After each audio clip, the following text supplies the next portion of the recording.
I'm Bruce Mazzie, and welcome to This Old Car.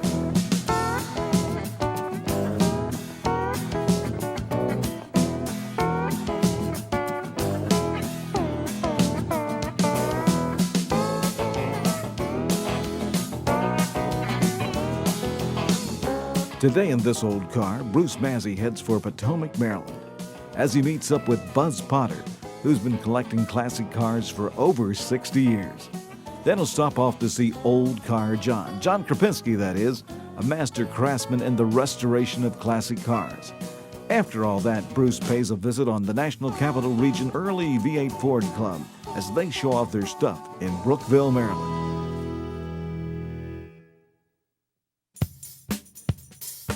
This morning we're going to have a look at Buzz Potter's cars. He's been collecting cars for 60 years, and the first one we're going to see, he's been driving for that long. He bought it new in 1936, and he and his bride went on their honeymoon. Let's go have a look. So Buzz, this is the 36 Ford you bought new. Yes. In 1936, and you and your wife have been driving it all these years. Yep. I see you around town from time to time. Why don't you tell us a little about it? I got it from a dealer in Bethesda, Maryland. I traded another Ford in on it. I drove it to college, and it still runs beautifully to this day. It's never been in the garage for a fix but once, and the guy was doing the wrong thing, so I was a poor boy. I fixed it myself, whatever it needed. Good for you. So here it is. Let's have a look inside. Still got the original leather, and up front, original heater. It's got the Little worn, but still running. Great old car.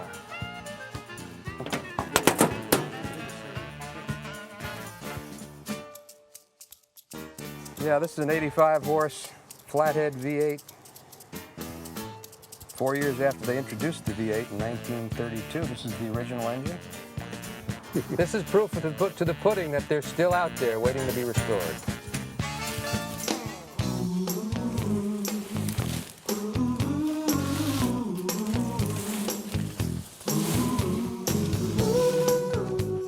The era of the fin. Look at even the weeds are growing inside. Still good metal. This is a living example of they're still out there. This is a 1960 Cadillac convertible. A very valuable car. I think Buzz got it from a customer. And over here, back in here, we have a 1949 Chevy convertible. These cars are restorable. People around the country pick these up, take them home in their garage, disassemble them, put them back together, and make them like new. Look at these cars. We have 8 cars in this lineup. An old Pontiac looks like about a 67, maybe a 58 Cadillac, 49 Chrysler, about a late 60s Merc, and an old Nash. Many of these cars are still restorable, just proves they're still out there. Buzz tells me there's a family of fox living under this one.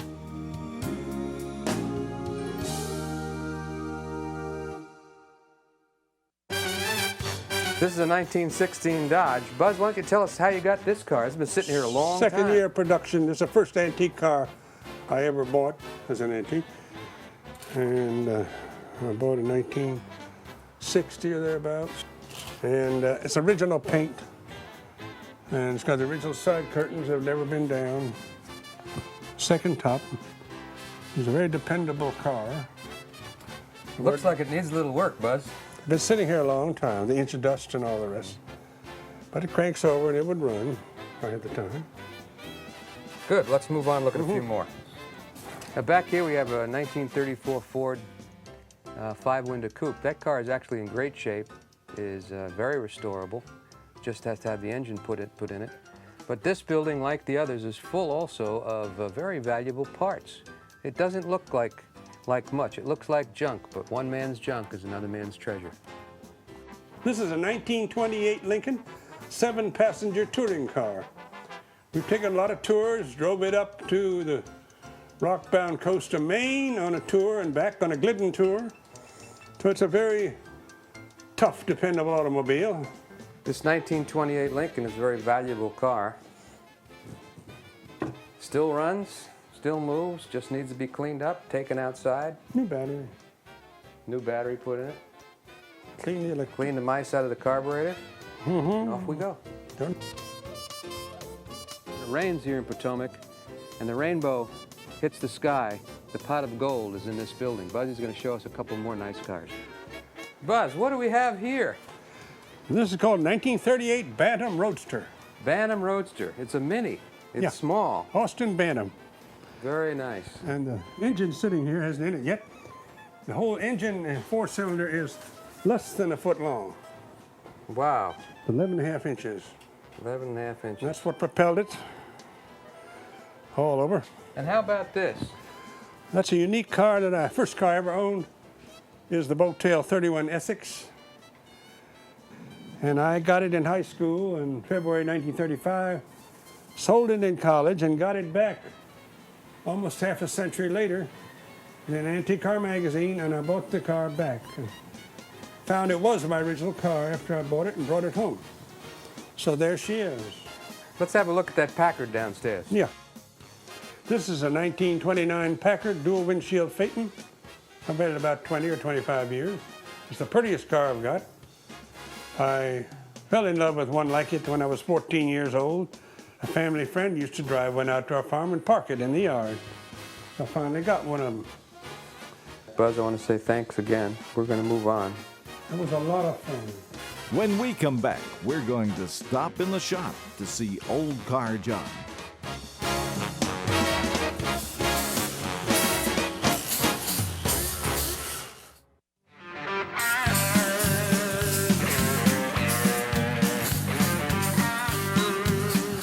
Hi, John. What are you working on today? 55 Ford garnish molding. I'm welding up the pieces that have to be getting ready to sandblast, scrape all the undercoating off, put the tabs back on that are missing by disassembling it because some of the bolts I had to cut off were, rusted. This is a door garnish molding I have to modify. Have to weld these holes up because it was for a Victoria. So I'll weld the holes up, sandblast, grind them down. You'll never know it. John, these look pretty rough. Can you really make something out of that? This is all dealer installed undercoating. To be show, you can't have any undercoating. There's only a few little spots that actually has undercoating on a car. So all this has to be scraped off before you can sandblast it because the sandblasting won't remove it. So it's actually a lot of time consuming. Oh, man. Every inch has to be done. Now this side here, there's a tab missing, so I've got to make a tab and put on there because that one I broke off disassembling the car because it wouldn't come off. So that's the kind of things that I'm looking for right now. This piece right here, this is one of your inner fenders. Same thing here, it has rubber all around here. I've already taken out the staples which was put on at the factory. So now all this has to be replaced after you get it all painted. Same thing again here. All this mess has to come off. This has to be nice and shiny black.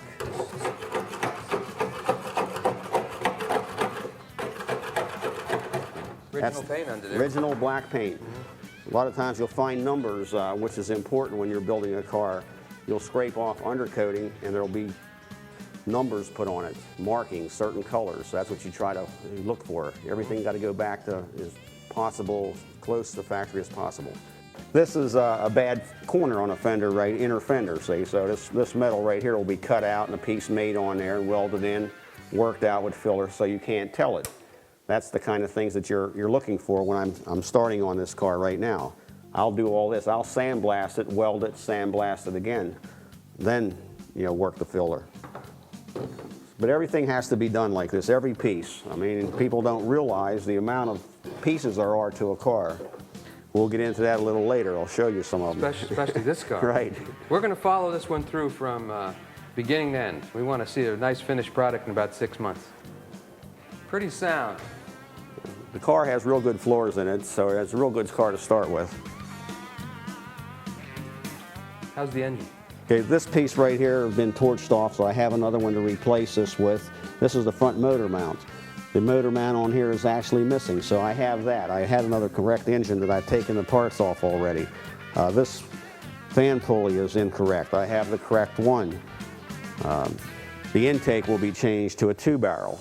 This engine I will use can be modified a little bit. It's the correct engine. I just have to repaint it, re-sandblast everything. I have better manifolds. The engine will come out of the car and start back from a basically bare block. I'll pull the pan off, a new pan gasket. Check it all out, but I've already had this off. The engine was built when I bought it. It will be a 2-barrel car, which making the engine correct for the serial number, the plate that's on the car. The transmission will be an automatic, Ford-O-Matic. It's sitting over here on the floor, ready to send to the rebuilder to get rebuilt. I've already taken the chrome to get redone. The bumpers were picked up today. It takes 6 to 8 weeks for the bumpers. The chroming told me 6 to 8 weeks. The interior kit, I was told yesterday, it's 12 weeks to get it on order. Tires, you won't mess with tires until you're ready to put the car back together. John, all this has to come off, Yes, right? this is just... And you can't burn that No, off, it's got to be scraped. Sometimes you have to heat it. Sometimes you put solvents on it. It has to be dissolved. But everything has to be shiny, look brand new. See there? A lot of restorers start and stop. This is a Crown Victoria that has the stainless up over the roof, which is a special model in 55. It was only made in 55 and 56. Very popular. But there's a lot of pieces. Like I say, we're talking about pieces and pieces. There's parts and parts and pieces everywhere.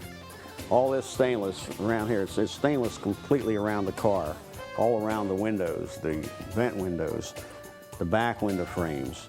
You've got trim across the top, you've got the molding on the side. Actually, rocker moldings can be and it was an accessory. You've got stainless on the skirts, on the fender. Every clip has to be replaced. The body is basically torn down right now. Back in here, I have panels to put in. Okay, here's a patch panel that makes it rather easy to do. I can use what I have to from this. They give you plenty of material. Now I'll strip this off. You can go in under the chrome. Yeah, I could go up here under the chrome, but I'll see where I have to go in here. I'll work it somewhere where you won't be able to tell it. But I want to put all solid metal back in. So this is what is available. Nice piece. I'm waiting for a price to come back with 24 little pieces right now that could scare you sometimes, what it costs. The bumpers were almost $800 to get the bumpers plated. 2 bumpers and 4 guards.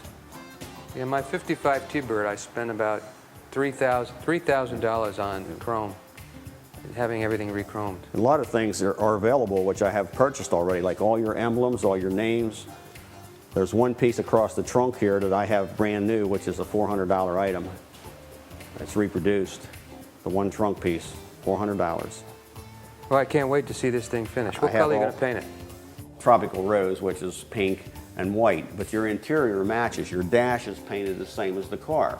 Now you buy a new car, it's drab gray inside. No matter what color you have, it all looks the same inside.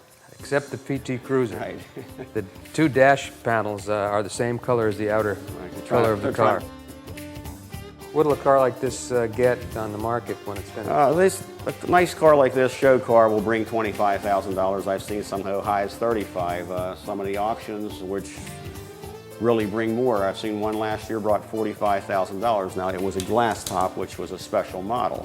That's something, again, this particular model, they made 32,000 cars in 55. The glass top, they only made 700.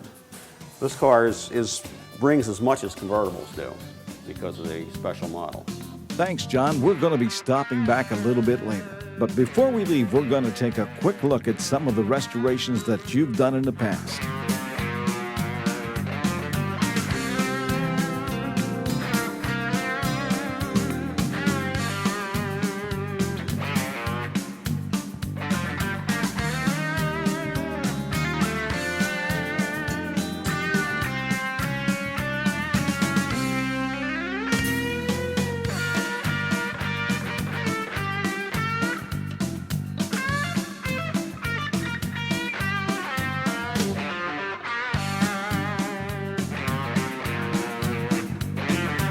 When we come back, we're going to Brookville, Maryland to visit the local chapter of the Early Ford V8 Club of America with over 9,600 members worldwide.